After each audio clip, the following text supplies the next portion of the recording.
Pemirsa FTM TV, kita sudah berada di Pulau Maringki, Kecamatan Kerua, Kabupaten Lombok Timur. Tentu kita ingin tahu lebih jauh bagaimana kehidupan keseharian dan dinamika yang ada di pulau di bagian selatan Kabupaten Lombok Timur ini. Ikuti perjalanannya bersama saya dan tetap di FMI TV Channel. Ayo.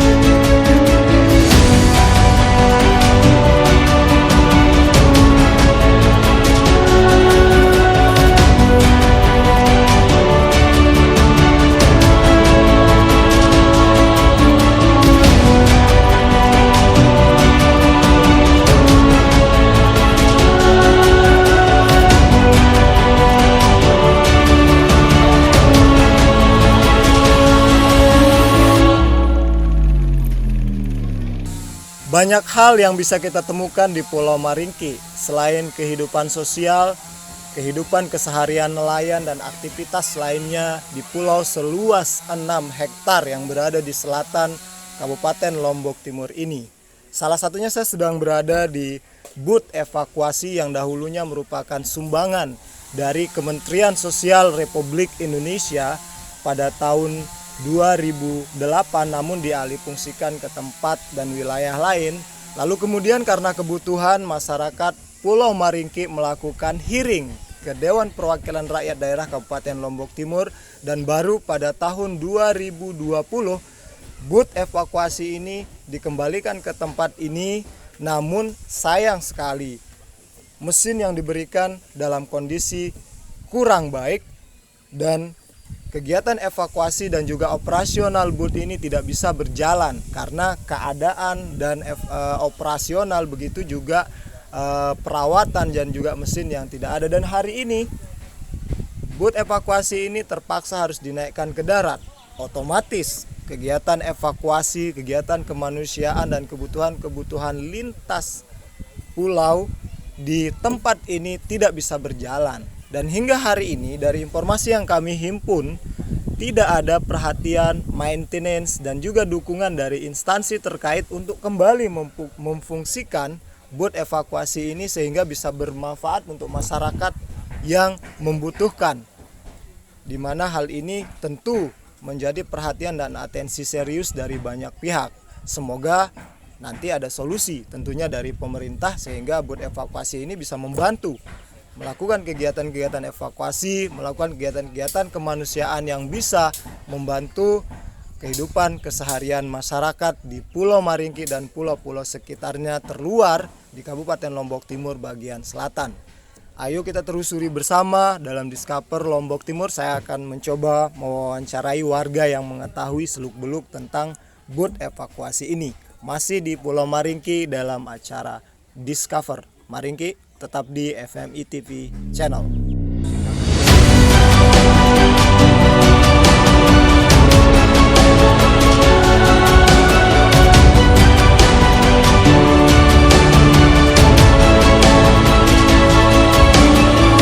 Kronologisnya gini nih, dulu booth itu dikasih dari dinas sosial untuk dipegang di Maringki.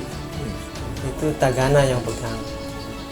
Selang berapa tahun dipinjem, itu untuk menghitung fungsinya nggak tahu, dipindahkan ke Batu Nampar. Sebenarnya di Batu Nampar itu bukan but, kalau yang dibutuhkan mobil yang dibutuhkan untuk mengevakuasi yang sakit. Yang membutuhkan sebenarnya kayak bot itu Maringke, Gilibele, Gilire, itu sebenarnya membutuhkan kalau kayak speedboat, karena untuk mengevakuasi yang sakit dari pulau ke tempat darat. Kalau di Batu Nampar itu bagaimana caranya bawa yang sakit pakai speedboat ke rumah sakit? Nggak masuk logika. Yang sebenarnya itu harus di Maringke. Nah itu saya minta dari kementerian, dari dinas sosial, tolonglah bantuan itu tepat sasaran. Kami sangat membutuhkan mesin. Sekarang juga tuh bot itu masih ada di sekarang. Sudah kita hearing ke DPR, sudah ditarik ke sini, tapi nyatanya mesinnya yang nggak ada. Apa fungsinya? Bisa nggak kami ngedayung dari Maringke ke Tanjung Luar untuk bawa orang sakit? Kan kalau ngasih speedboat kan harus lengkap sama mesinnya. Begitu ada yang sakit bisa kita bawa. Kalau sekarang gimana? Kalau ada yang sakit gimana, apa yang kita pakai? Sudah berapa? Sudah gimana lagi? Kami minta juga, saya mintalah sama yang dari pihak dinas sosial, dari semua dari pihak instansi, bukannya dari sosial. Tolong kami dari Maringke ini diperhatikan. Belum ada survei atau komunikasi dengan dinas sosial atau DPRD atau instansi pemerintah terkait soal itu? Belum ada. Bahkan kami sempat juga ke DPRD, itu kami meminta untuk hearing ke sana, baru ada kita komunikasi sama dari pihak daerah. Kalau dari pihak instansi, dari dinas-dinas yang turun ke sini itu jarang. Makanya kami kayaknya dianaktirikan lah. Itu dianaktirikan di Maringke, dianaktirikan. Kalau ada yang sakit secara otomatis kita minjem. Siapa yang punya perahu, sampan yang lagi ngapung, itu yang kita pinjem. Jadi kita minta dulu ke sana ke sini, kita beliin minyak. Gitu sudah. Bukannya ada dari pihak. Emang ada sih, tapi nggak ada mesinnya. Biayanya itu ditanggung sama yang sakit. Itu yang biayanya. Tapi dari pemerintah juga kalau bisa tolonglah, jika kita dikasih biaya cuma khusus buat beli minyak, transportasi aja. Kalau buat transportasi yang biar kami yang tanggung, masyarakat sendiri. Tapi kami minta dari pihak sosial juga kalau ngasih itu tolonglah sama bensinnya, biar enak lah. Kita nggak perlu kita minta ke sana kemari. Jadi kami di sini itu sudah berapa kali berjalan ini, kalau ada yang sakit itu kami ngumpulin. Setiap rumah itu kami ngumpulin seikhlasnya untuk ngebiayain yang sakit buat transportasinya. Belum ada solusi. Speedboatnya masih mangkreng di situ. Terpaksa kita ditarik sama yang dari pihak Tagana. Karena ketimbang ada di laut ngapung, kena antem ombak apa semua, kapalnya rusak, lebih baik ditarik. Toh juga kenapa ditarik? Karena mesinnya belum ada. Suatu saat kalau mesinnya sudah ada, mungkin akan diturunkan dia. Sekarang juga kalau ada yang sakit, masih kita mendadak tengah malam apa yang sakit itu masih kita nyari ke sana kemari. Kalau ada yang kayak gitu kan enak, tinggal kita telepon yang bawa, yang dari Tagana kan untuk evakuasi dia. Tinggal bawa ke sana, jadi kan enak, nggak ribet, nggak nyari ke sana kemari. Kalau masalah sampah kita selalu mengeluh. Kalau sampah, apalagi kalau musim angin selatan, setiap warga yang buang sampah itu buangnya ke laut karena nggak ada tempat penampungan sampah. Emang dulu pernah saya dengar informasi dari pihak pemerintah ada sebuah alat untuk pembakaran sampah, tapi cuma isu doang, itu nggak pernah sampai kemana dia itu. Sekarang tuh sampah sudah kayaknya bagaimana ya, kalau kita pergi ngelaut juga sampai kewalahan kita di tengah laut. Karena mata pencaharian kita juga di laut, sampah berserakan di tengah laut. Mau gimana lagi? Kita larang masyarakat, mau buangnya kemana? Mau ditaruh di rumah takutnya membusuk, mau dibuang ke laut, jadi hambatan buat kita nelayan juga. Kalau bisa tolonglah dari pihak pemerintah, informasinya yang dulu pernah kita dapat itu untuk mesin pembakar sampah itu lebih baik. Jadi informasinya itu mesin pembakar sampah itu bisa kita fungsi fungsikan buat jadi bataku. Itu informasi yang saya dapatkan dari pemerintah. Setahu saya penanganan bak sampah di sini itu kalau kesadaran masyarakat sendiri sadar. Cuma di sini itu pemerintah yang pemerintah setempat baik pemerintah kabupaten dan provinsi hanya melihat begitu banyaknya sampah di di dekat-dekat laut. Coba kan sudah saya ngomong sama beliau dari provinsi sendiri, pertama Pak Sawal, bahwa sampah ini harus kita bikinkan bak. Biar baknya itu ada, lalu nanti ada pembakaran sampah dan masyarakat pun satu tempat tepatnya buang. Dan juga kami sebagai relawan di sini sanggup kita untuk ngomong sama masyarakat. Kalau sudah terkumpul sampahnya, maka kita akan kita pilah. Lalu di sini kepingin kami itu dari bak sampah itu sendiri, Pak, ya, mohon maaf. Masyarakat di sini tidak akan bisa sadar kalau baknya itu belum ada di masing-masing RT. Tapi pada intinya mereka siap ya. Siap dia, Pak, tetap siap dia. Mereka tetap siap itu. Kalau mengenai untuk penaruhan bank sampah ini itu penting buat buat masyarakat itu sendiri karena ini demi kesehatan gitu, Pak. Harapan saya ya dari pemerintah sendiri bahwa kalau bisa, Pak, ya, taruhkanlah kami ini bak sampah. Di masing-masing RT biar ada tempat pembakaran dan sampah itu tidak terbuang ke laut lagi. Bahkan sampai saya beli itu sampah demi masyarakat biar itu ada gairahnya. Jadi saya beli itu satu plastik aja, bukan plastik ini, kertas plastik gitu, kresek gitu, terus pempes saya beli sampai Rp700. Nah kalau yang seperti ini 2.500 saya beli biar jiwa masyarakat itu gairah untuk ngumpulin sampah biar tidak dibuang ke laut. Jadi sampah-sampah kita pilah. Karena nelayan itu terganggu juga, mesin-mesin kita terganggu juga. Mesin bisa mati, Pak. Bisa mati dia, bahkan bisa rusak. Jadi intinya penting bagi nelayan. Penting, Pak.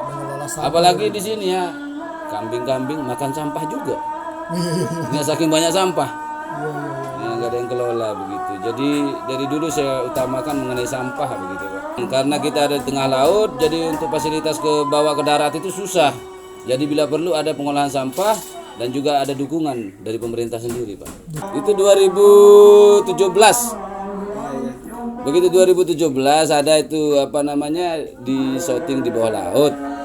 Di terumbu karang, tahu-taunya ada kuda laut lewat bawa cotton bud. Nah, sehingga kami ngomong ini di daerah mana? Daerah Sumbawa. Padahal di sini daerah Kabupaten Lombok Timur sendiri. Artinya malu mengakui daerah. Saya malu. Saking malunya, saking banyak sampah. Gitu. Ada ikan masuk dan selama ini pemerintah daerah enggak pernah. Gak ada bicaranya pemerintah daerah. Pemerintah daerah hanya nyurpe, enggak ada titik jelas mereka itu. Kalau pempas sampai juga ikan juga itu kayak ring di kepalanya. Dia bawa kira-kira itu berapa gram emas lah seperti itu dia tuh. Sampai terbawa begitu pempasnya masuk ke bekas-bekas ini ya, balai ikan tuh, ke bekas sampah, bekas pempas tersebut. Ya, jadi tempat-tempat kami merasa malu. Ya, gimana ya? Pulau kami sendiri pun tidak ada bank sampahnya.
Ini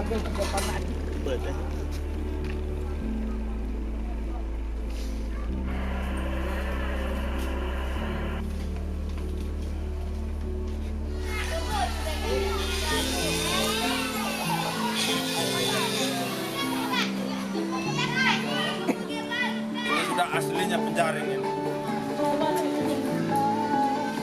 Jangan utang lain utang.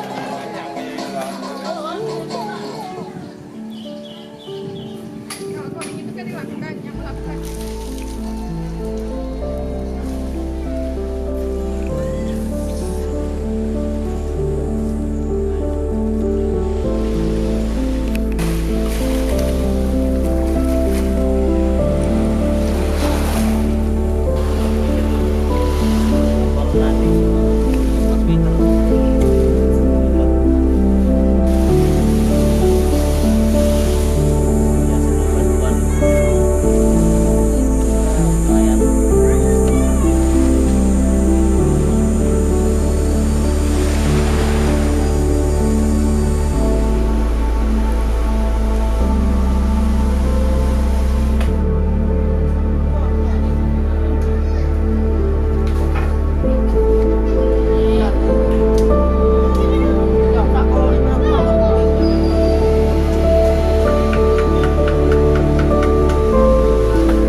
Jadi begini Pak, ini kan penampungan air ini kan dari dulu, memang dulu pernah saya jadi pengelola masalah air ini.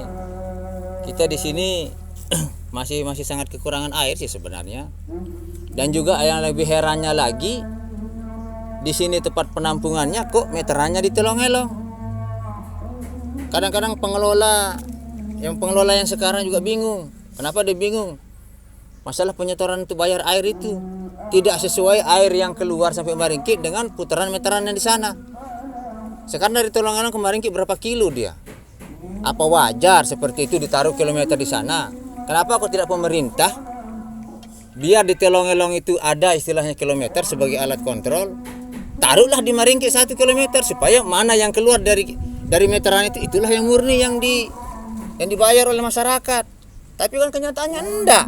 Mau putus ke pipa itu di laut itu urusannya masyarakat jadinya. Sudah ada koordinasi dengan PDAM? Pernah sering kali ke PDAM. Apa alasannya PDAM tidak mau menaruh kilometer di dekat bak ini? Tapi belum ada respon sampai sekarang. Sampai sekarang dari dulu ya ini mulai tidak ada. Bahkan pengelola air mau beli. Bukan dari PDAM, biar dia pengelola air yang beli kilometer supaya ditaruh di sini supaya dia murni dia tanu. Tapi ini kan enggak. Apa alasannya tidak mau menaruh kilometer di Maringki? Sementara sekarang hanya meter di kilometer yang ditolong-elong aja yang dibayar. Kita rencananya untuk 2021 itu memang dari daerah desa itu kita akan perluas dia ini sekitar 10 lawan 5 ya. Ya 10 lawan 5 dengan ketinggian 5 mungkin ini supaya dia bak penampungannya lebih besar. Sekarang kita bak penampungannya lebih besar, tolong airnya harus juga dilancar. Sudah kita bikin baknya besar, airnya juga dia macet-macet. Ya enggak, bukan dia istilahnya kebutuhan masyarakat tuh ya agak istilahnya bisa memenuhi sedikit lah. Enggak sepenuhnya puas dengan walaupun karena di sini ini di Maringki ini kalau kita dapat air bukan tiap hari kita dapat. Sekarang hari ini kita dapat, lusa baru dapat lagi. 2 hari lagi baru dapat. 2 hari lagi. Misalnya sekarang saya yang dapat. 2 hari lagi baru saya dapat. Jadi ya tolong dari pemerintah lah, bagaimana caranya supaya pipa yang ke Maringki itu diperbesar. Ini pipa yang dipakai ini kan pipa 2 in, pipa yang dari dulu waktu Pak Menteri Radinal Muhtar, inilah pipa yang 2 in begini besarnya. Tapi lah tolonglah dari pemerintah supaya air ini agak lancar sedikit, pipa di dasar laut diperbesar lah. Ini di lautnya 2 in, di daratnya juga 2 in. Tidak mampulah dia air ini supaya dia debit air ya. Walaupun besar debit airnya di sana, tapi untuk penyalurannya kecil, tidak mungkin dia akan lancar juga. Pijakan kaki di sebuah pulau kecil bernama Maringki seakan membuka mata dan batin. Hal pertama tertangkap mata adalah bentangan laut yang memanjakan. Jangan pikir seperti gili lainnya yang terbentang di Lombok Timur. Gili Kundo dengan pasir putih misalnya. Maringki berbeda. Kita akan temukan padatnya penduduk dengan bangunan rumah yang bahkan hampir tak menyisakan jalan. Ya, hanya jalan rabat saja. Tawa riang anak-anak kecil tak mengguratkan duka. Namun, pada kenyataannya Maringki bukanlah pulau yang banyak bercerita tentang suka. Maringki adalah pulau yang menyiratkan kemiskinan, kepedihan, yang menyalakan amarah. Miskin bukan berarti tak dapat makan setiap hari. Namun, miskinnya Pulau Maringki adalah miskin air bersih dan miskin alat untuk mengolah sampah yang berserakan di bibir pantai. Kami tak butuh beras, kami butuh air bersih, seru seorang tetua seraya mengangkat kilometer bekas yang siap tertimbun bersama barang rongsok lainnya. Air bersih. Pulau Maringki tak tahu kemana air bersih itu mengalir. Tak cukup tentang air bersih yang minim. Sampah-sampah dari segala aspek berserakan di bibir pantai yang harusnya menjadi suguhan terbaik dan terindah pulau itu. Namun, apalah daya masyarakat Maringki. Alat pengolahan sampah mereka tak punya, hingga keterpaksaan mengharuskan mereka mengotori satu-satunya aset yang pulau itu miliki. Satu-satunya hal yang masih melekat dalam jiwa masyarakat hanya semangat gotong royong. Seperti pepatah lama yang mengatakan, berat sama dipikul, ringan sama dijinjing.